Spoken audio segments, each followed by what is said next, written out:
اللہ آسمانوں اور زمین کا نور ہے۔ اس کے نور کی مثال ایسی ہے کہ گویا ایک طاق ہے جس میں ایک چراغ ہے، اور چراغ ایک قندیل میں ہے، اور قندیل ایسی صاف شفاف ہے کہ گویا موتی کا سا چمکتا ہوا تارا ہے۔ اس میں ایک مبارک درخت کا تیل جلایا جاتا ہے، یعنی زیتون کا، کہ نہ مشرق کی طرف ہے نہ مغرب کی طرف۔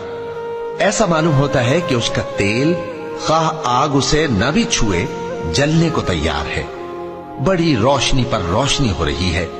اللہ اپنے نور سے جس کو چاہتا ہے سیدھی راہ دکھاتا ہے، اور اللہ جو مثالیں بیان فرماتا ہے تو لوگوں کے سمجھانے کے لیے، اور اللہ ہر چیز سے واقف ہے۔ وہ قندیل ان گھروں میں ہے جن کے بارے میں اللہ نے ارشاد فرمایا ہے کہ بلند کیے جائیں اور وہاں اللہ کے نام کا ذکر کیا جائے، اور ان میں صبح و شام اس کی